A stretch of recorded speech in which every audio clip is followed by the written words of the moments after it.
Hello friends, I hope you all are doing wonderful. I, CA Pujin Kapadia, welcome you all on my today's lecture of the subject Advanced Accounting and Auditing, Paper 5. As you are well aware, since last two lectures, we are going through the topic of objectives of audit. I am just brushing the entire thing that we have covered in the last two lectures in just 2 to 3 minutes. Firstly, we have seen what are the major objectives of audit. So we learned under this head that the entire objectives of audit are majorly classified into three different categories. Primary, which included further 2 points. One was to verify the correctness of the accounts, and second to ensure that the financial information and statement shows true and fair view.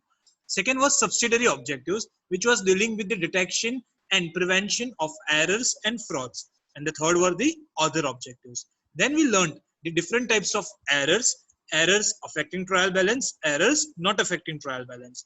Post that we learned, if I found out an error in a trial balance, there is a difference between debit side and credit side. What all are the steps that I'm going to do with? First, I'm going to check the trial balance. Still, if I'm not finding the error, I'm going to go to the ledger account. Still, if I'm not finding the error, I'm going to the original entries, that is journal, subsidiary books, etc. Then you had given a test. In the last lecture, I had discussed this topic in detail, embezzlement or misappropriation of cash. The first part was how the misappropriation of cash takes place.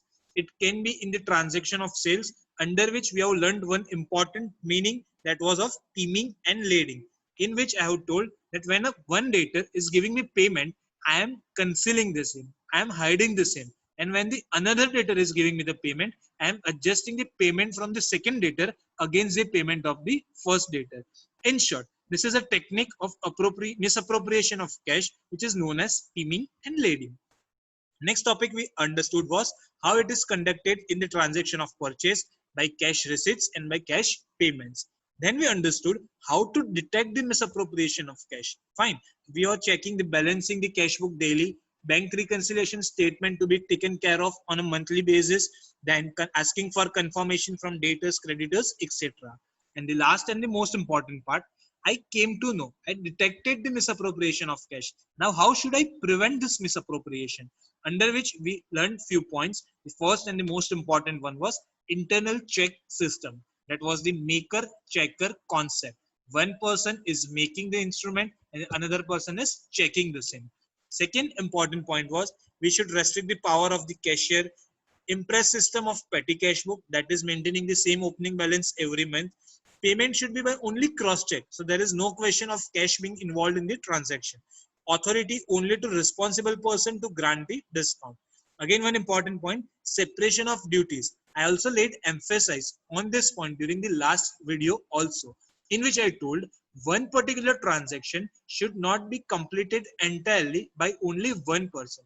There should be minimum 2 persons involved in the completion of a transaction, so that if one person is trying to plant a fraud, another person could easily detect the same. Next was asking for confirmation, avoiding and checking payments to the ghost accounts, ghost workers. And last was our cash box should be in a lock and key system. There should be a physical access control to the same. This is what we have covered till now. Moving ahead to the next topic of the fraud, misappropriation of goods. How does this occur? Let's see the same. In the transaction of purchase, suppressing purchase invoices. That is, what I'm doing is, if I have purchased 10 kgs of a particular good, what I'm doing is, I'm suppressing it. That is, I'm showing it less. I'm showing only I have purchased 9 kgs of goods, as a result of which the additional 1 kg I'm misappropriating. Second is incorrect purchase returns. Actually, I have not returned anything to the supplier, but what I'm doing is I'm showing in the books of account that I have returned 1 kg of goods, but actually 1 kg is not going to the supplier, it is going with the account. So this is the way how we can misappropriate good in the transaction of purchase. Moving ahead to the second part, that is sales. Fictitious sales invoices. Actually, I'm not selling the goods, but I'm making a dummy bills. I'm showing that I have sold 1 kg of goods to XYZ person. Now, actually, XYZ person is not going to buy from me that 1 kg. But what I'm doing is, by this way, I am misappropriating the 1 kg of goods.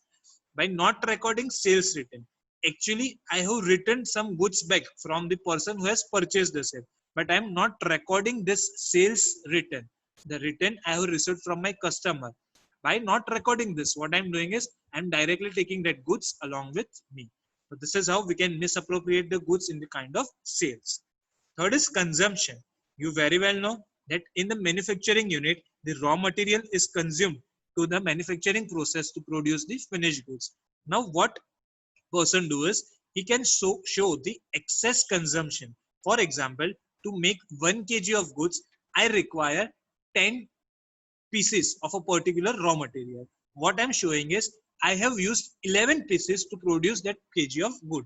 As a result of which, what I'm doing is I'm showing that to produce the same quantity of output, I have used additional inputs. This is nothing. This is just wrong recording of consumption by the name of excess consumption. Second is not recording goods written. Many times, if some raw material is remaining at the factory, the production department is going to return the same to the materials department. But what a material department is doing is they are not recording the materials that are written by the production department. So अब क्या होगा? The person who is in charge of material department will directly take away those written goods. As a result of which the goods will be misappropriated. Next is stock taking. You very well know at the end of a month or at the end of certain time period, stock taking is conducted. That is, they are calculating what is the stock available with the company on that particular date. What is done over here is some items are omitted from the stock sheet. For example, I am having totally 26 items, A, B, C, D to Z. Fine. There are totally 26 items. I should record ideally all the 26 items in my stock sheet. But as a stock taker, when I'm taking the stock, I am showing all the items from A to Y, but I am not showing the item named Z. As a result of which, what I am doing is I am recording only 25 items. That I am having only 25 items with me on a particular date as a stock. So I am misappropriating the last product, that is product number Z. So friends, this is the basic idea how misappropriation of goods takes place in the 4 transactions of purchase, sales, consumption, and stock taking. I hope it is clear with you. Moving ahead, ways to detect the misappropriation of goods. How we can detect that the goods have been misappropriated. In the first transaction of purchase, what we can check is we can take a copy of purchase order. You might be aware when we are raising a request for a purchase to the supplier, we give him the purchase order. We can verify what was the actual quantity we have ordered for. We can check the goods received register. When the goods are being received in a factory, they are being recorded in the goods received register. So we can get an idea what are the actual quantity that we have actually received. Delivery chillan that is being done given by the transportation department. Statement of accounts of creditors. We can ask for the confirmation statement so that we can easily tally what he has supplied and what we have actually received. If there is a mismatch, we can get a doubt, a trigger that there has been a misappropriation of goods. Second, again for sales, the same documents now, but from the seller viewpoint. Orders received, goods outward registered, copies of delivery challan, and statement of accounts of debtors. See, I'm not discussing it again. All the documents are the same that we have discussed in the column of purchase. Third point is consumption. Material requisition note. Whenever I want to purchase the material, whenever a production department wants material from the materials department, they are going to raise a requisition note. So we are going to check what is the actual amount of input they have asked for. Material transfer note. It shows how much material has been transferred from the material departments to the production department. Third is entries in the stores ledger. By this way, we can cross-check what is the actual movement of material and can check whether there has been the misappropriation of goods or not. The last is in case of stock, comparing stock sheets of the current year with the previous year, quantity wise and value wise. If I'm correcting and comparing the stock sheet, I can easily come to know that the product Z was there in the last year, but it is not there in the current year. So I will dig deeper. I will check what was the actual reason why product Z is not reflected in the current year's stock statement. So these are the ways to detect whether there has been any misappropriation of goods or not. I hope I am clear with this. Just giving you a minute, go through it quickly.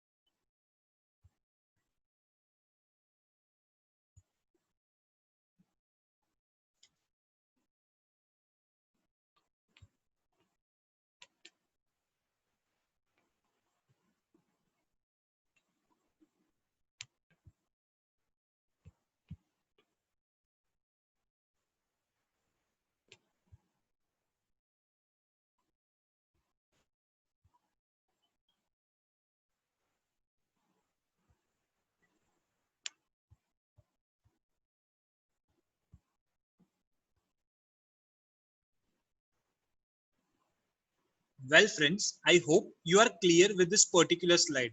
How misappropriation of goods takes place, what are the ways to detect the misappropriation. Now we are going to learn how to prevent misappropriation of goods. The first point is the same as we studied in the cash misappropriation, that is internal check system, maker checker concept. The person who is actually recording the entry of receipt of goods should not be verifying the same or entering into the accounting system. The two persons should be separate. As I told you, one person is making the bill, second person is checking the bill. So that if a mistake or a fraud is initiated by one person, it can be easily traced out by the another person. Second is scientific procedure for purchase of materials. It should not like be that I am directly orally telling my material department guy that please send me this much quantity of materials. No, there should be a proper requisition mechanism. There should be a proper system framework, proper flow of documents so that we can get a trace of each and every movement of a material. So there should be some scientific formal procedure for recording the purchase of materials. Third point again, physical access control at the stores department. No outsider should be allowed to enter to stores department. Only the person who are authorized or who are actually working in this particular department can get access to this particular department. As a result of which we can avoid misappropriation of goods. Fourth point is system of perpetual inventory. What does this mean? Perpetual. It means real-time stock computation. It should not be like that I am going to calculate stock at only at the end of the year. No, you should have a system, you should have a software, you should have a mechanism of calculating perpetual inventory, that is on the real time basis. If I come at 4 o'clock at your factory premises and if I want to know what is the stock available with you, you should be having a system which is able to answer, which is able to tell me the real time stock. If this is implanted, then there are lesser chances to misappropriate goods from the viewpoint of stock taking. Next point is rigid and efficient system of stock taking and valuation. At the time of stock taking and at the time of valuing the stock, we should be very rigid. We should be very strict. We should not allow small mishaps. We should not permit some loopholes. We should be very strict and we should be very efficient at the time of taking the stock. We should not allow minutest thing to go affront from our eyes. Next is authority only to responsible officer to write off goods and wastages.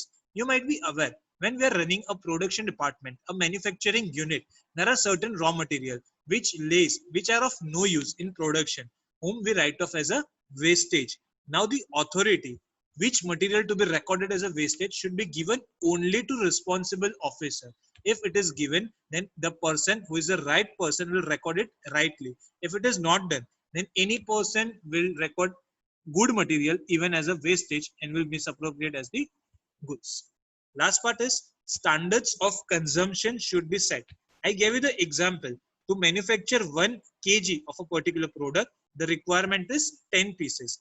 Now what I have done is I have done an excess consumption and I am telling to produce that 1 kg of the goods, I require 11 kg. So what we should do to control this excess consumption? We should set standards for the consumption, as a result of which we can come to know what is the actual performance, whether it is as per standard or not. If not, we need to look into deep for the reasons, as a result of which we can try to prevent the misappropriation of goods. So friends, this all are the points that can help us to prevent the misappropriation of goods. I hope you are clear with the entire topic of fraud which is being conducted in form of misappropriation of goods. Let's move ahead to the next topic, that is manipulation of accounts. Again, this is the third category of fraud we are supposed to study. I have drawn a table over here. The first table talks about reasons for showing less profit. If I want to show less profit, what can be the reasons in my mind because of which I am trying to show lesser amount of profit? It can be like I want to pay less income tax. Yes, lesser the profit, lesser the income tax. I want to avoid wage or salary rise. If my employees come to know कि boss तो ज़्यादा earn कर रहा है, they are regularly going to demand for higher salary, wage rise. So I want to avoid this situation. Third is purchase of own shares at a lower price. If the profit is less, then the market price of my share are but naturally going to be comparatively lesser. So what I'm planning is I'm going to buy my own shares from the market at a lesser price, and then I'm going to show the actual profit. Next is mislead the competitors. I want to keep competitors that I'm not earning good, only they are doing well. So I just want to create a fake understanding in the minds of my competitors. That can be my purpose. And last is secret reserve. I'm showing less profits on books, but actually what I'm doing is I'm making secret reserves out of the profit that I'm concealing. I hope I'm clear with this. Now, against it, I am showing you the reasons for showing more profit. There are certain businessmen who want that they should show more profit than the actual win. Why they are doing so? Let's understand the reasons one by one. First is to attract investors. You very well know investors would be attracted to invest their own fund into the business that is earning more profit. So the first reason can be to attract the investor. Second is more commission if calculated on the profit. Suppose if I am a owner of a company and I have decided that commission would be paid to me also on the basis of the profit earned. So higher the profit, higher would be my commission. Third is exactly reverse of what we have studied on the opposite side. Sell own shares at the higher price. If I am showing more profit, the chances of market price of my share going high will be more. What I'll do is I'll sell my shares at the higher prices and then again purchase the same as the profits are shown actual when. Next is create confidence in the creditors. Actually, I'm not having the capacity to repay my creditors, but if I'll be continuously showing higher amount of profit, my creditors will have a confidence that no, he is earning good amount of profit, so he is going to repay all the liabilities that he are going to receive. And the last part is showing higher efficiency to the shareholders. Actually, I'm not earning good amount of profit, but I want that my shareholders should not lose trust in my business. So I need to show them that I'm using the funds that are invested by them in a very efficient manner, which can be one of the reason of showing more profit. So there can be any reason. You can pick any one particular reason out of this for which you are deciding that you don't want to show actual profit. Either you want to show the lesser profits or you want to show the more profit. So what we are studying over here is manipulation of accounts basically deals with showing lesser profit or showing more profit. But why? We need to understand the same thing. Why I want to show less profit? Why I want to show more profit? So the reasons are reflected to you in this slide. I'm just giving you 1 minute. I will request all of you to go through this topic quickly.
Well, friends, I hope you are clear with this particular reasons of showing lesser profit or more profit. Now, I would request all of you for this particular slide, forget you are studying auditing. Remember and imagine like you are studying accounting. Fine. So I am having two sides. One is left side, which is reading as methods of showing less profit. I told you what is manipulation of account. Manipulation of account is basically making certain changes in the entries or making certain adjustments in any of the particular transaction in order to show lesser profit or more profit. Why to show less profit or more profit? We have covered the reasons in the previous slide. In this slide, we are actually going to learn if I want to show lesser profit, what all are the things that I can do as a business person. So what we are going to do is we are going to do the left side, that is basically methods of showing lesser profit. the particulars written on the right side is nothing is totally opposite of the same. So you can easily study it on your own. So let's start with the first part. What is my purpose? My purpose is to show lesser profit. What I can do as an account person, overvaluing opening stock. Where opening stock is written, friends, on the debit side of the trading account. If I will overvalue, if I'll increase the value of opening stock, it is but natural that my gross profit will decrease, as a result of which my net profit is going to be decreased. Second is undervaluing closing stock. We all know we show closing stock on the trading side of our in the credit side of our trading account, as a result of which it is going to reduce the profit. Fine. So undervaluing closing stock is your second method. Third is showing fictitious purchases. Fictitious purchases means I'm not actually purchasing anything, but I'm just recording dummy purchases. Now, if I'll enter the dummy purchases, it will be recorded on my debit side. Yes, as a result of which my gross profit will reduce, and so would be my net profit. Next is suppressing sales invoices. For example, I have made a sale of 1 crore in an entire year, but what I'm doing is I'm suppressing. I'm showing it less. So I'm showing only 90 lakhs as a sales. So what I have done, I have shown sales less by 10 lakh rupees, which will be leading to lesser profits by 10 lakh. Next is showing fictitious expenditure. That is, I am showing that I am paying wages to the employee, which is actually non-existent, just to increase the debit side of my trading or P&L account. Next is omitting some income from the accounts. Actually, I have received interest income, but I am not showing it in the books of my account. I am omitting that income. So my credit side will be less, as a result of which my total profit amount will be less. Now, this is again a point to be thought of. Treating capital expenditure as a revenue. For example, I am purchasing a laptop of rupees 50,000, 50,000. Actually, what should I have done is I should have shown it on the asset side. But what I'm doing is I'm not showing it as a capital expenditure. I'm showing it as a revenue expenditure, and I'm debiting entire 50,000 rupees on the debit side of the P&L account. So actually what I should have done is I should have recorded 50,000 on the asset side, and I would record only the depreciation. Let's say the depreciation is 50%. So I would have recorded only 25,000 on the debit side. But what I have done is I have recorded entire 50,000 on the debit side, which again will lead to lesser profit. Next is treating revenue income as a capital income. For example, I have received interest. Fine. So this is my revenue income. So I should ideally credit it into my P&L account. But what I have done is I have directly added it into my capital account. So my profit will again be reduced. Next point is over depreciating assets. For example, I took the example of laptop. 50% depreciation we have assumed. So 50,000 ka 50% is 25,000. But what I'm doing, I'm showing depreciation as 30,000. So instead of debiting 25, I'm debiting my P&L by 30,000.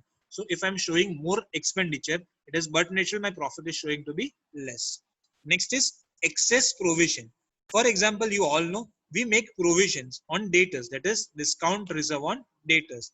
Ideally, I know I'm going to do 2% discount reserve on debtors, but what I'm doing is I'm making it as a 5%. So I'm making more provision as a discount reserve on debtors. Again, this is going to increase my debit side, which will result in lesser profit. And last is undercasting, outstanding income or prepaid expenses. If I'm going to receive 10,000 rupees, which is due, but I have not received, which is my outstanding income. But what I'm doing is I'm showing it as only 5,000 rupees. So I'm undercasting, I'm showing it less. In the same way, prepaid expenses, that is expenses paid in advance.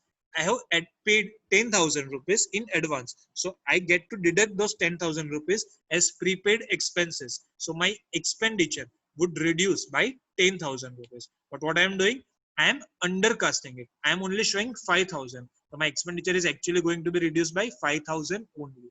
This is again going to reduce my entire profit. So friends, this is a simple accounting, nothing else. But since it is a part of your syllabus, we have stated and learned each and every point which I mentioned over here.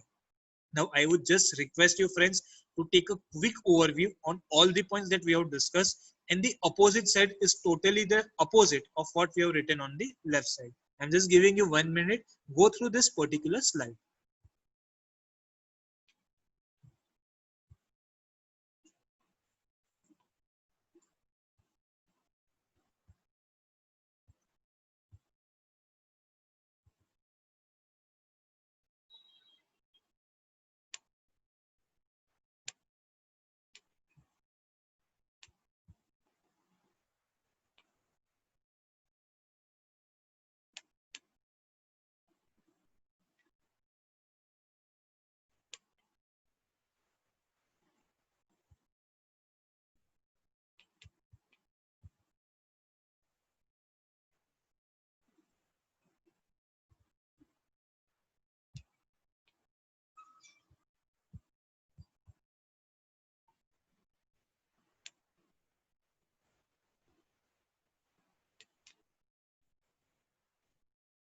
Well, friends, I hope you are clear with the manipulation of account.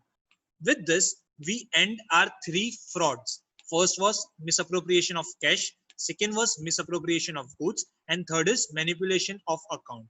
Friends, from the university exam viewpoint, out of these three questions, one question is very likely to be asked. So I would request you all to prepare these questions in a thorough manner. Let's move to the last part of today's lecture, auditor's duty in connection with the fraud in accounts. We have learned what are the different kind of frauds that can take place in a company. Now, as an auditor, what is my duty? First is valuation of assets and stock. That is, I need to take proper care of valuation report. I need to ask and evaluate that whether the valuation of assets and stock is done rightly or not. If I am having any kind of doubt, I should take certificate from the management saying that this value has been correctly shown in the books of accounts. Second is I need to ensure that there is consistency in the method of providing depreciation. It should not be like that in the 1 year they are following straight line method, in second year they are following written down value method. It should always be unique and consistent. Third point is invoices of purchase, sale, debit notes, credit notes should be properly looked into. Fourth is income expenditure, comparison with previous year. See, this is a very important point. As an auditor, when we see income expenditure, for example, expenditure on salary last year was rupees 1 lakh rupees, while the expenditure on salary this year is 10 lakh rupees. Now the question arises to a very common man also. How can a salary amount would boost by 9 lakh rupees just in a period of 1 year? Fine. So as an auditor, I need to compare this and dig deeper. Is it any fraud? Is it any salary payment in the fictitious or the ghost employee name or not? Fine. Next is I need to check capital items and revenue items, whether their effects are given where they are supposed to be given. And last is accounting ratios. Accounting ratios help me to find out whether there has been any unusual change in any of the particular item. So these are my duties in connection with the frauds in the accounts. So when the question of comes of manipulation of account, first of all, I'm going to write what is the reason of showing lesser profit or higher profit. Second is what are the methods to show lesser profits or higher profits. And third point is what we have done over here, auditor's duty in connection with the fraud in accounts. Moving to the last part, auditor's position with respect to frauds and error detection. What is my position as an auditor? What should I do to detect frauds and errors? First, I should exercise the reasonable skill and care. Whatsoever knowledge I am having with me in the professional journey, the professional career, I should implement each and everything in order to detect the fraud or error. Second is I should work honestly. I should not work under the influence of any other person. I should be in a position to report what is actually correct. Third is not to be suspicious. See, my work is only to frame an opinion, which we have studied in the introduction to audit wala chapter. Remember the definition, independent examination of financial information. What was the main purpose? To express an opinion thereof. So we have studied in objectives. Finding out error or fraud is not my primary objective. It is my subsidiary objective. There is a good line on this which you need to learn. And if possible, you can quote the same line in your examination. The main purpose of auditor is to check the truth and fairness of the financial information. It is not to find out fraud and error. So we can say from this, an auditor is a watchdog. He is just to see, He is just to evaluate. He is not a bloodhound. You need to learn this statement. Auditor is a watchdog. He is not a bloodhound, which actually means in this context, I am supposed to take an overview. In my audit techniques, if I come across anything where there can be any fraud or error, I'm definitely going to report it. But I'm not going to lay down my procedure with the only objective that मुझे fraud या error को find करना है. I hope you are clear with this. So my main purpose is not detecting fraud or error. My main purpose is to check whether all the accounts are written in a correct manner and whether they are showing true and correct view. The fourth point is not liable for detecting carefully laid frauds. See, there are always masterminds behind the fraud. An auditor cannot be held liable कि ये books of account आपने audit किए हैं, इसमें fraud था मगर आपने वो फाइंड नहीं किया. Fine. Auditor's liability is not with finding the frauds. He is just there to give an opinion whether the books of accounts are showing true and fair view or not. And the last point that we studied in the limitation, there is no guarantee for the correctness of accounts. Despite of doing entire audit, there may be the chances that some carefully laid fraud may be present in the books of account. So this is basically what is the auditor's position with respect to frauds and errors. With this, our chapters come to an end and we start with the test your knowledge series, 5 MCQs. You go through all the MCQs. After writing the correct answers, after completion of 2.5 minutes probably, we are going to discuss each and every one. So start marking the correct option and your time starts now.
Well, friends, I hope you have marked the correct answers. So now let's check the same.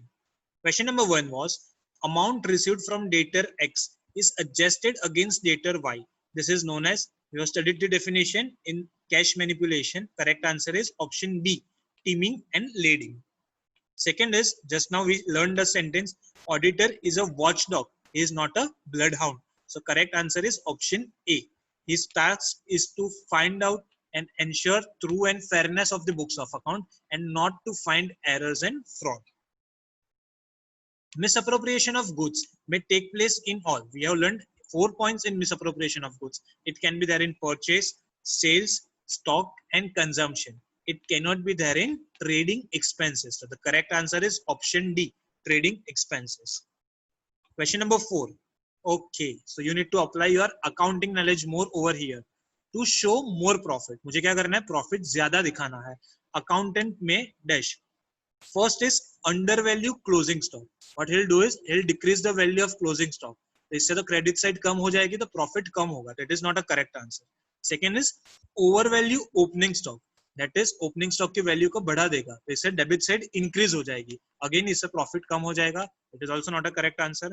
Third is understate sales. That is sales को कम दिखाएगा. तो इससे credit side again कम हो जाएगी. इससे profit decrease हो जाएगा. It is not a correct answer. So the correct answer is option D. Overstate purchase return. What he'll do is he'll show purchase return with a more amount, as a result of which purchase उतना कम हो जाएगा. Purchase कम हुआ तो debit side उतना कम हो जाएगा, तो profit increase हो जाएगा. I hope I'm clear with this. So the correct answer is option D, overstate purchase return.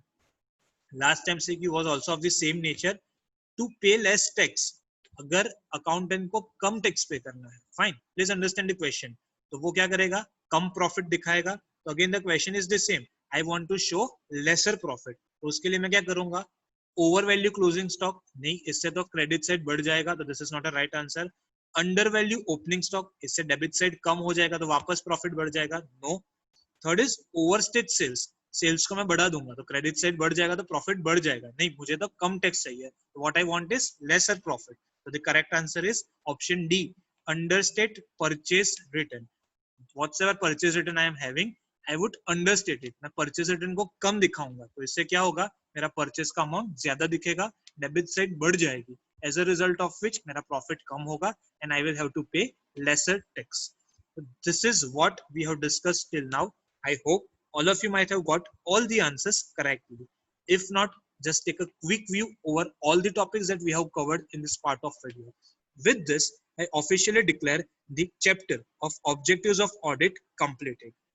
I thank you all for your patient listening and hope to see you soon in my next lecture with a fresh topic. Thank you, friends.